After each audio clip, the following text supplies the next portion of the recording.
Oke, selamat pagi teman-teman semua, Bapak, Ibu, dan kakak-kakak, adik-adik. Eh, Pada pagi hari ini, aku coba bawain coffee morning tentang perubahan akuntansi dan analisis error. Eh, Semoga suka ya dengan materinya. Oke, langsung kita mulai ya. Jadi, kenapa sih di dalam akuntansi itu bisa ada perubahan kebijakan, kenapa sih di dalam akuntansi itu bisa ada eh, perubahan akuntansi dan juga analisis error? Nah, itu sebenarnya latar belakangnya adalah supaya membuat laporan keuangan itu berkualitas. Kalau kita lihat di sebelah kanan kita ini, ada namanya conceptual framework dari akuntansi atau financial reporting. Nah, tujuan dibuatnya akuntansi itu kan menyajikan informasi mengenai laporan keuangan perusahaan yang bisa digunakan oleh pemilik kepentingan. Bagaimana sih laporan keuangan yang berkualitas itu? Itu bisa dilihat di bagian kualitatif karakteristik atau yang lebih detailnya lagi di diagram sebelah kiri. Itu ada poin-poin atau karakteristik yang harus dipunyai oleh laporan keuangan gitu ya, yang membuat laporan keuangan itu berkualitas. Nah, tapi dalam hal ini yang paling bersinggungan dengan perubahan akuntansi dan analisis error itu ada tiga. Yang pertama itu relevance, comparability, sama free from error. Nah, relevance itu apa gitu? Relevance itu adalah laporan keuangan yang memiliki informasi yang penting, yang berguna, yang sesuai, di mana informasi itu dapat digunakan oleh pengguna laporan keuangan untuk mengambil keputusan. Apabila informasi itu dihilangkan, akan ada kemungkinan perubahan pengambilan keputusan. Nah, kalau misalnya yang kedua itu comparability, itu berarti laporan keuangan itu harus bisa dibandingkan. Dibandingkannya terhadap kinerja perusahaan itu di tahun sebelumnya, ataupun terhadap perusahaan lain di industri sejenis.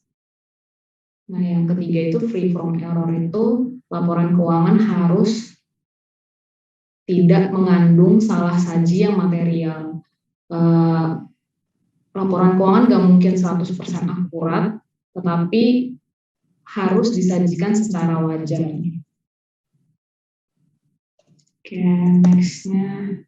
Nah, outline pembahasan kita hari ini ada changes in accounting policy, itu perubahan kebijakan akuntansi. Yang kedua, changes in accounting estimate, itu perubahan estimasi akuntansi. Yang ketiga, error analysis, analisis error. Dan yang keempat, connection and impact. Connection and impact ini nanti akan membahas hubungannya dengan perpajakan maupun dampaknya kalau kita melakukan perubahan akuntansi ataupun analisis error. Oke, kita masuk yang pertama. Nah, perubahan kebijakan akuntansi. Perubahan kebijakan akuntansi itu berarti perubahan dari suatu kebijakan akuntansi yang berlaku umum ke kebijakan akuntansi yang berlaku umum lainnya. Ketika ada dua kemungkinan. Yang pertama itu kalau kita melakukan voluntary changes, berarti ada dua atau lebih prinsip akuntansi yang berlaku umum dan kita bisa memilih salah satunya dengan secara sukarela. Sedangkan kalau yang kemungkinan kedua itu mandatory changes, itu berarti prinsip akuntansi yang dulu digunakan tidak lagi berlaku sehingga kita harus melakukan perubahan kebijakan akuntansi. Contohnya, kalau voluntary changes ini tuh kalau misalnya ada pengakuan inventory ya, pengakuan inventory, ya boleh pengakuan inventory dari FIFO ke average gitu kan. Nah, kita bisa pilih kan di antara mau pakai FIFO atau average gitu. Nah, kalau misalnya yang si mandatory changes itu contohnya misalnya di tanggal 1 Januari 2020 itu kan PSAK 23 mengenai pendapatan tuh diubah menjadi PSAK 72. Nah, berarti kita memang mau nggak mau harus mengakui pendapatan mengikuti PSAK 72. Harus mengganti prinsip akuntansi yang kita pakai dari yang 23 menjadi ke 72. Nah, ini contoh-contoh di dalam perubahan kebijakan akuntansi, misalnya di dalam kita memilih metode penilaian inventory, itu tadinya awalnya kita pilih FIFO, terus kita berubah menjadi average, atau di dalam metode kontrak jangka panjang, tadinya kita pakai metode cost recovery, jadi percentage of completion, ataupun misalnya metode pengakuan beban, nilai beban biasanya dibebankan secara langsung walaupun besar, terus ternyata kita ganti menjadi bebannya diamortisasi. Nah, kalau kita melakukan perubahan akuntansi itu, kita harus mengungkapkan bahwa kita melakukan perubahan kebijakan akuntansi. Apa aja sih yang diungkapkan? Biasanya pengungkapan ini tuh bisa kita lihat di catatan laporan keuangan. Nah, yang kita ungkapkan itu pertama itu nature-nya. Yang kedua, alasan perubahan prinsip akuntansi. Kenapa sih kita harus merubah prinsip akuntansi kita? Yang ketiga, pembahasan mengapa memilih prinsip baru. Pasti perusahaan memiliki alasan untuk merubah prinsip yang udah dipakai, kan kebijakan akuntansi yang dipakai. Terus yang keempat, metode penerapan perubahan. Yang kelima, dampak terhadap laporan keuangan. Yang keenam, efek terhadap saldo return earning jika berpengaruh. Nah, maksudnya itu di situ kalau efek terhadap saldo return earning itu biasanya kalau misalnya ngomongin beban atau pengakuan pendapatan tuh kan nanti akan mempengaruhi ke return earning gitu kan. Nah, jadi kalau misalnya ada efek terhadap saldo return earning juga harus diinfokan. Nah, kalau misalnya ternyata di laporan keuangan periode berikutnya itu tidak memiliki dampak yang material atas perubahan tersebut, berarti perubahannya cukup diungkap di laporan keuangan periode saat ini aja. Tapi kalau misalnya berdampak material, maka perubahan kebijakan akuntansi ini tetap harus diungkapkan di laporan keuangan tahun berikutnya. Nah, kalau yang ini topik kedua, changes in accounting estimate, perubahan estimasi akuntansi.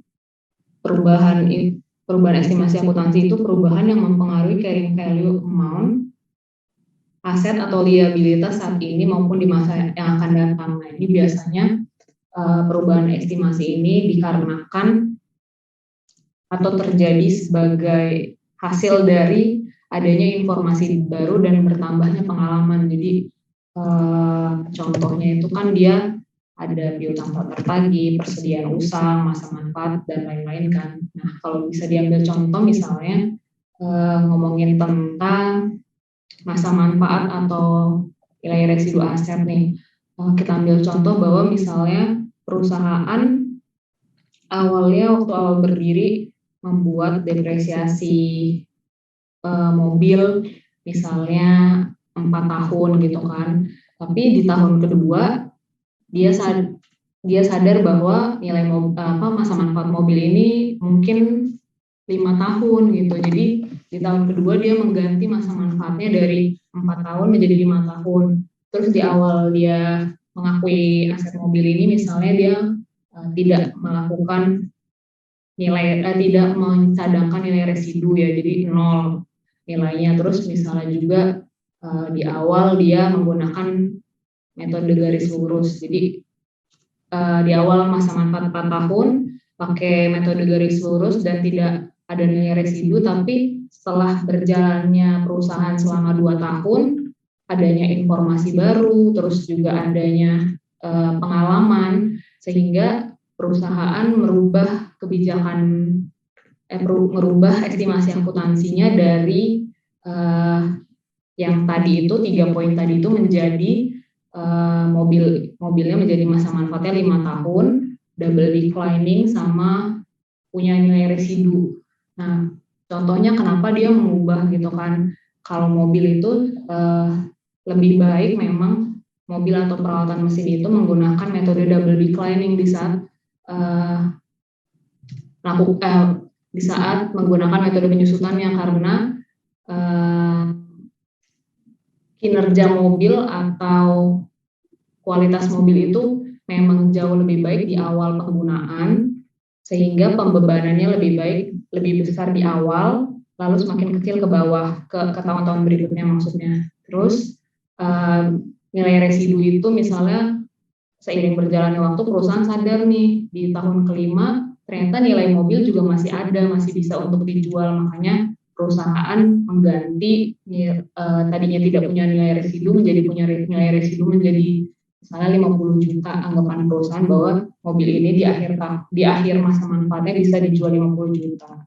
Kayak gitu. Jadi biasanya nih perubahan estimasi ini karena udah seiring berjalannya waktu operasi perusahaan, terus ada informasi yang lebih baru dan relevan, terus juga ada pengalaman-pengalaman, akhirnya perusahaan mengubah estimasi akuntansi yang telah dilakukan di awal. Gitu.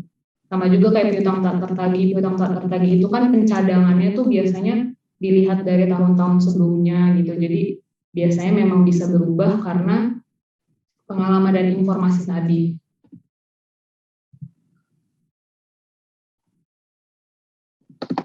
Oke.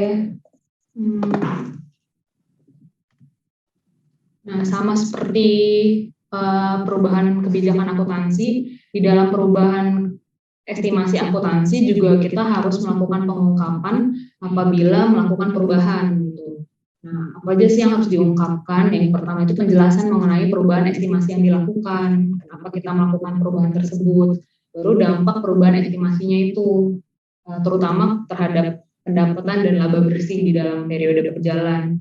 Yang ketiga itu khusus untuk piutang tak tertagih dan persediaan, itu pengungkapan tidak diperlukan kecuali nilainya material gitu.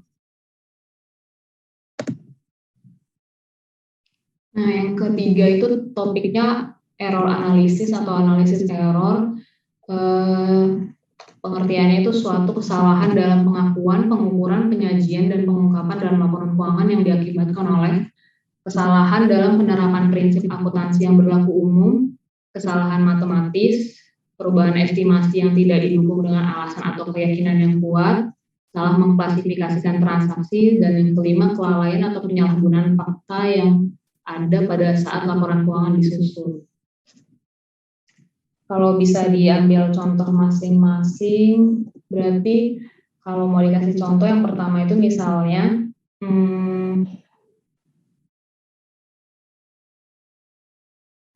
yang pertama contohnya itu di saat tahun 2022 perusahaan A mengakui pendapatan dengan PSAK 23. Nah, di tahun 2022 kan PSAK 23 itu udah nggak berlaku.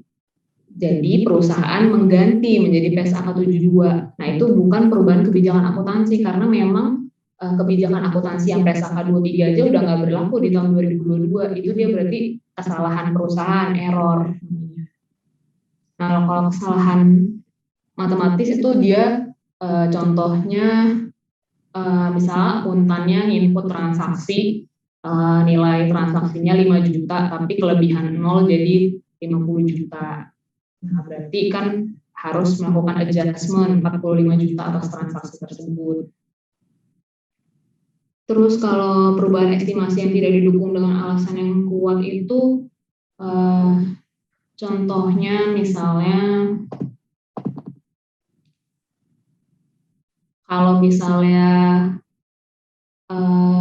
melakukan estimasi itu memang kalau perusahaan itu pasti setelah adanya historical data ya. Nah, misalnya dia mengakui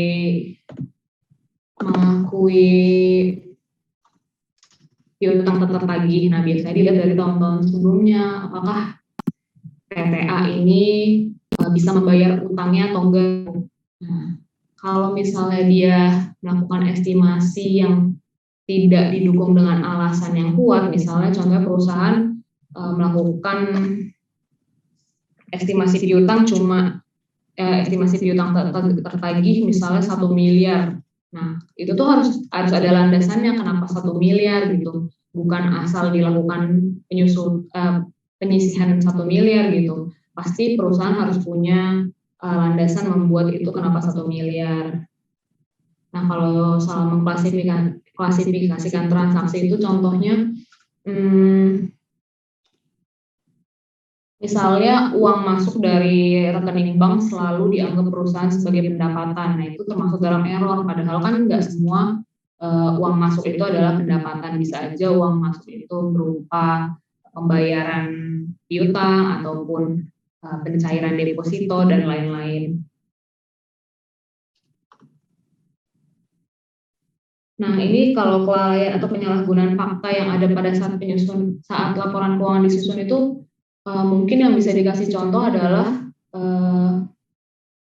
kalau misalnya kita punya cash 1 miliar, tapi ternyata cash kita tuh ada restricted cash gitu kan. Misalnya 500 juta yang udah dipisahkan atau tidak bisa diganggu-gugat untuk misalnya membayar piutang. Nah, sebenarnya itu tuh harus diinformasikan di dalam catatan laporan keuangan, karena bisa jadi pembaca laporan keuangan akan salah mengira kalau kita tidak informasikan. Nah, itu juga kalau kita tidak informasikan termasuk dalam error, karena kita lalai untuk memberitahu pengguna laporan keuangan bahwa ada sebagian dari cash kita sebenarnya dari nilai yang tercantum di laporan keuangan itu yang sebenarnya tidak bisa digunakan karena kita udah punya kewajiban terhadap orang lain. Nah, di sini ada beberapa step-step di dalam analisis error. Yang pertama itu kita harus mengidentifikasi errornya gitu. Dari pengertian yang tadi udah ada poin-poin yang sangat jelas apa aja kategori yang disebut error gitu ya. Di sini diungkapkan kembali bahwa penggunaan kebijakan akuntansi yang sudah tidak berlaku itu termasuk dari error, bukan perubahan kebijakan akuntansi seperti yang sudah dicontohkan. Misalnya di tahun 2022 masih pakai tes angka 23 untuk mengakui pendapatan, nah itu tuh udah error, salah gitu ya, bukan perubahan kebijakan akuntansi lagi dia. Memang karena harus di tahun 2022 itu udah pakai tes angka 72. Nah, ini yang tadi misalnya contohnya estimasi piutang gitu ya, estimasi piutang. Contohnya perusahaan di dalam mengestimasi piutang nggak mungkin asal taruh 1 miliar, pasti ada historical data atau interpretasi informasi yang membuat perusahaan membuat nilai pencadangan piutang tuh 1 miliar gitu. Kalau misalnya dia tidak punya alasan yang kuat, maka itu termasuk dalam error. Atau contoh lainnya adalah misalnya perusahaan baru berdiri, terus punya mobil, terus perusahaan bikin masa manfaatnya 2 tahun. Nah, padahal jelas-jelas kita bisa mencari informasi di internet ataupun belajar dari pengalaman gitu ya, bahwa mobil nggak mungkin umurnya 2 tahun gitu. Nah, itu termasuk dalam error karena perusahaan misinterpretasi atau lalai di dalam menggunakan informasi ya. Padahal kan kita bisa cari di Google atau tanya orang sebenarnya itu mobil tuh masa manfaatnya berapa gitu. Bahkan peraturan perpajakan juga udah ngatur kan, misalnya aset tetap ini kelompok berapa, terus masa manfaatnya berapa. Secara gampang sebenarnya perusahaan bisa ngambil dari situ gitu. Jadi kalau misalnya melakukan estimasi karena kelalaian menggunakan informasi atau interpretasi informasi, itu termasuk dalam error, bukan perubahan estimasi akuntansi. Kan nggak mungkin mobil 2 tahun gitu kan. Terus klasifikasi saldo akun dari penyajian yang salah. Ini tuh sama tadi contohnya kayak yang salah mengklasifikasikan transaksi. Uang masuk semuanya dianggap perusahaan sebagai pendapatan. Nah, itu tuh bukan reklasifikasi ya namanya, nanti kalau dia melakukan adjustment, tapi memang dia udah error, salah gitu. Kalau reklasifikasi misalnya contohnya perusahaan terima uang dari lawan transaksi untuk melakukan suatu pekerjaan. Jadi perusahaan nganggap uang itu awalnya sebagai liabilitas PTA gitu ya. Kita punya utang kepada PTA. Nah, padahal sebenarnya uang itu adalah pendapatan diterima di muka. Kalau hanya berubah seperti itu, kayak sebenarnya perusahaan memahami bahwa ini konsepnya ada di bagian liabilitas, tapi salah masuk akun. Nah, itu baru bisa dimasukkan ke kategori reklasifikasi. Tapi kalau misalnya semua uang masuk dianggap perusahaan sebagai pendapatan, berarti itu error. Lalu langkah kedua adalah penilaian materialitas error. Nah, jadi ketika ada kesalahan atau error itu diharapkan tidak melewati batas materialitas. Materialitas itu apa? Yaitu besarnya salah saji dalam laporan keuangan yang dapat mempengaruhi keandalan laporan keuangan atau mempengaruhi pengambilan keputusan jika informasi tersebut disampaikan dengan benar. Jadi kalau misalnya batas materialitas ini itu tuh sangat variatif dan nggak bisa tidak ada nilai resmi bahwa materialitas itu harus berapa, nggak ada hitungan pastinya juga, karena materialitas itu tergantung dari transaksinya, besar perusahaan, natur akunnya gitu. Contohnya kalau misalnya salah saji 500 juta di multinational company, mungkin itu nggak material gitu kan. Pendapatan dia tadinya 1 miliar, mungkin pendapatan dia tadinya 1 triliun gitu ya, 1 triliun, terus salah saji 500 juta. Itu mungkin nggak material bagi multinational company, tapi kalau bagi UMKM yang pendapatannya cuma 800 juta misalnya, tapi salah saji 500 juta, berarti kan nilai pendapatan dia tadinya 800 juta menjadi 300 juta, itu udah material banget gitu. Jadi ini tergantung dari size perusahaan, bisa juga dari transaksi-transaksinya, karena materialitas itu juga nanti misalnya di akun pendapatan udah ada salah saji sekian, nanti di akun apa lagi ada salah saji lagi, nanti itu di total juga di akhir, apakah secara keseluruhan salah sajinya melewati batas materialitas utama gitu. Kalau misalnya dari semuanya awalnya dari pendapatan nggak material, tapi kalau udah dikumpulin semua salah sajinya menjadi material, berarti itu juga tetap error.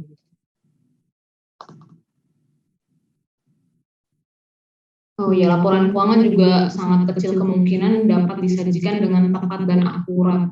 Makanya kalau misalnya kita hire auditor tuh nggak mungkin dia jawabnya di opini dia, ya laporan keuangannya akurat gitu kan, nggak mungkin gitu.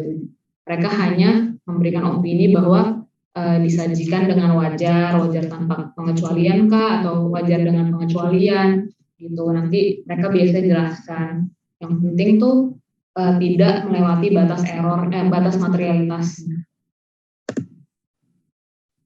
Nah, lalu gimana sih kalau kita udah ada error gitu ya, harus ngapain? Nah, yang pertama itu bisa ada 3 opsi, ada out of period adjustment, jadi errornya nggak material, nggak berdampak pada periode sebelumnya ataupun periode ini, sehingga tinggal disesuaikan aja pakai adjustment gitu kan. Dan kalau bisa dilakukan as soon as possible dari ditemukannya error gitu. Jadi misalnya kesalahan atau salah input di 2 bulan lalu, ternyata kita periksa di hari ini ada salah input secara hitungan otomatis doang, misalnya dari 5 juta ke 50 juta. Nah, kalau bisa saat ini juga kita langsung buat adjustmentnya, karena menghindari misalnya lupa atau nanti bertumpuk errornya dan nantinya nilainya jadi besar gitu.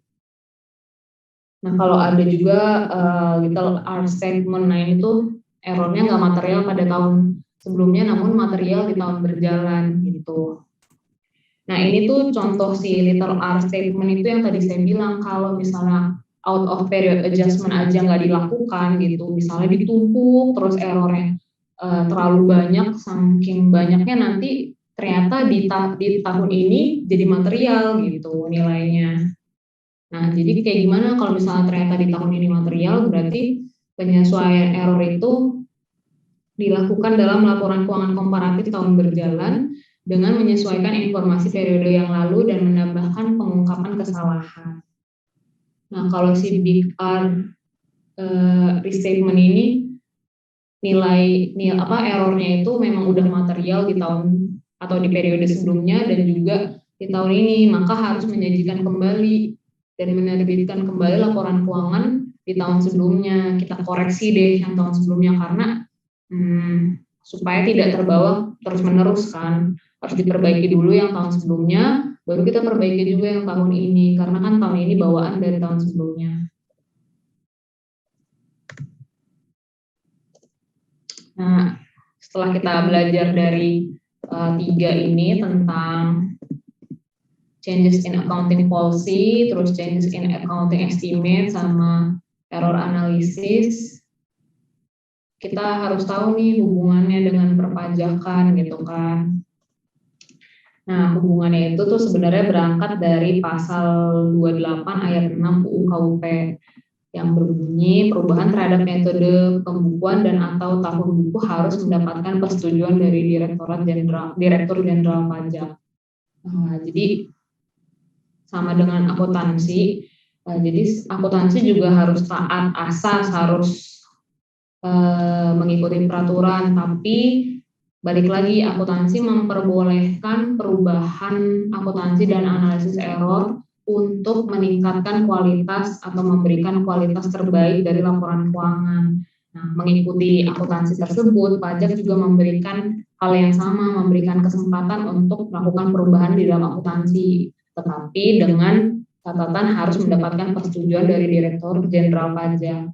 Nah, bagi kita konsultan pajak berarti apabila di kedepannya salah satu dari klien kita juga mengalami hal tersebut, kita juga harus sudah tahu bahwa apa aja sih yang dikategorikan terhadap perubahan akuntansi dan analisis error, lalu kita juga harus bisa memberikan advice bahwa klien kita harus mendapatkan persetujuan dari Direktur Jenderal Pajak. Nah, ini impact-nya. Pertama, sebelum masuk ke impact itu yang harus di notes itu adalah konsistensi is the key. Di dalam accounting tuh memang harus membuat laporan keuangan yang berkualitas, tetapi apabila terus-menerus mengalami perubahan, apakah laporan keuangan itu akan berkualitas? Menurut saya sih tidak, karena kalau kita terus-menerus berubah, kita tidak punya komparasi gitu. Kita nggak bisa melakukan komparasi terhadap periode-periode sebelumnya ataupun terhadap industri sejenis gitu ya. Jadi di dalam accounting itu kita boleh melakukan perubahan, tapi ketika kita sudah melakukan perubahan, kita diharapkan bisa konsisten terhadap perubahan yang kita ambil gitu. Nah, impact-nya itu kalau kita melakukan perubahan akuntansi ataupun analisis error itu ada, ini batasnya ini now sekarang, ini masa lalu past, ini future. Nah, kalau misalnya dampaknya berpengaruh ke yang lalu dan saat ini, itu namanya retrospektif.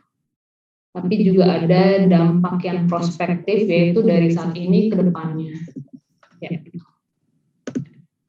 Nah, lalu ini adalah penjelasannya. Jadi kalau kita change in estimate yang tadi, perubahan di dalam estimasi akuntansi, biasanya itu pendekatan pelaporannya itu akan prospektif, jadi dari saat ini dan ke depannya aja gitu. Tapi kalau change in accounting principle biasanya itu retrospektif, jadi tahun-tahun sebelumnya juga harus diperbaiki, mempengaruhi tahun sebelumnya dan saat ini gitu.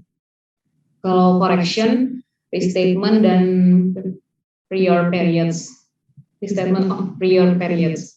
Nah, kalau yang ini change in reporting entity memang nggak saya bahas di sini karena butuh pemahaman yang lebih. Saya juga harus belajar lebih banyak karena ini advanced accounting. Nah, ada quotes, learning never mind exhausts the mind. Gitu. Learning never exhausts the mind. Belajar tidak pernah membuat capek otak. Semangat semuanya. Selesai. Thank you all. Terima kasih Mbak Dini pemaparannya.